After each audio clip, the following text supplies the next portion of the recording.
ప్రజాక్షేత్రంలోనైనా ప్రజా కోర్టులోనైనా న్యాయం దొరుకుతుందేమోనని మీ మధ్యకు రాజశేఖర రెడ్డి బిడ్డ, వివేకానంద రెడ్డి బిడ్డ కొంగు చాచి న్యాయం అడగడానికి మీ ముందు నిలబడ్డారు. ఈరోజు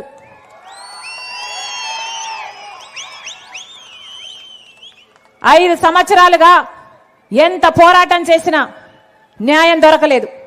కారణం సాక్షాత్ జగన్మోహన్ రెడ్డి గారు, ముఖ్యమంత్రి హోదాలో ఉన్న జగన్మోహన్ రెడ్డి గారే అడ్డుపడ్డారు. కాబట్టి హత్య జరిగిన రోజున మాకు తెలియదు ఎవరు హత్య చేశారు అని.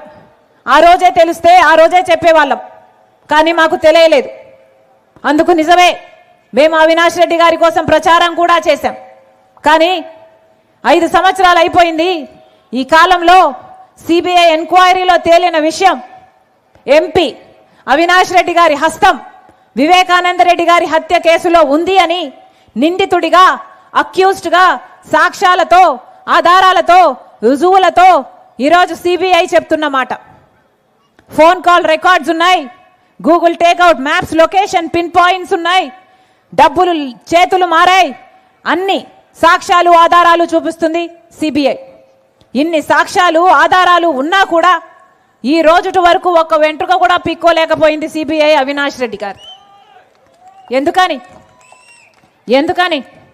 సాక్షాత్ జగన్మోహన్ రెడ్డి గారు ముఖ్యమంత్రి హోదాలో అడ్డుపడ్డారు. కాబట్టి సిబిఐ సాక్ష్యాలు ఆధారాలు ఉన్నాయి కాబట్టి కర్నూలులో దోషి అయిన అవినాష్ రెడ్డి గారిని అరెస్టు చేయడానికి పోతే జగన్మోహన్ రెడ్డి గారు తన పోలీసులను అధికార దుర్వినియోగం చేసి తన పోలీసులను, తన మూకలను కాపలాగా పెట్టి అవినాష్ రెడ్డిని 3 రోజుల పాటు కాపాడుకున్నాడు. ఆఖరికి సిబిఐ ఉట్టి చేతులు వెనక్కి వెళ్ళిపోవాల్సి వచ్చింది. సిబిఐ చరిత్రలోనే ఇది ఎప్పుడూ జరగలేదు. అలా సిబిఐను కూడా అవమానం చేశారు. 5 సంవత్సరాలుగా న్యాయం జరగకపోతే ఈ రోజు వరకు కూడా వివేకానంద రెడ్డి గారి రక్తం మన గడ్డ మీద న్యాయం కోసం ఆక్రోశిస్తూనే ఉంది. ఆలోచన చేయండి. జగన్మోహన్ రెడ్డి గారు చెప్పాల్సిన సమాధానాలు ఎన్నో ఉన్నాయి.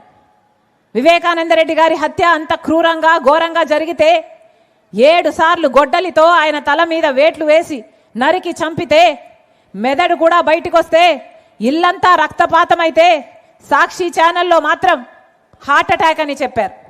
అప్పుడు సాక్షి ఛానల్ నడుపుతున్నది స్వయంగా భారతిరెడ్డి గారు.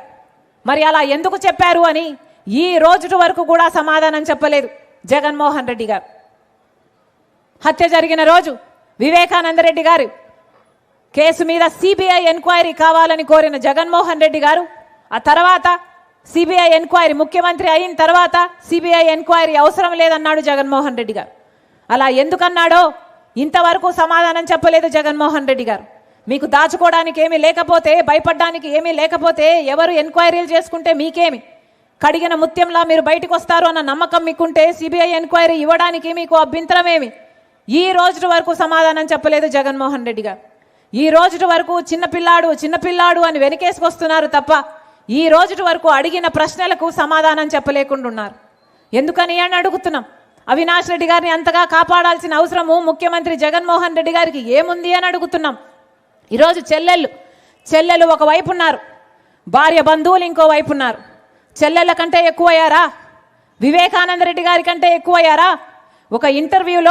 నిన్న ఒక ఇంటర్వ్యూలో జగన్మోహన్ రెడ్డి గారు చెప్తున్నారు, ఒక కజన్కు ఇంకొక కజన్కు మధ్య జరుగుతున్న పోరాటం అంటే ఇది కాదు. ఒక కజన్కి ఇంకొక కజన్కి మధ్య జరుగుతున్న పోరు కాదు ఇది. నిజానికి ఇది వివేకానంద రెడ్డి గారి సొంత చిన్నాన గురించి జరుగుతున్న పోరు, న్యాయం కోసం జరుగుతున్న పోరు. ఎవరన్నా వివేకానంద రెడ్డి గారు సాక్షాత్తు రాజశేఖర రెడ్డి గారి తమ్ముడు. వివేకానంద రెడ్డి గారికి కొడుకులు ఉన్నారా అన్నా? ఒకతే బిడ్డ ఉంది, న్యాయం కోసం కొట్లాడుతుంది.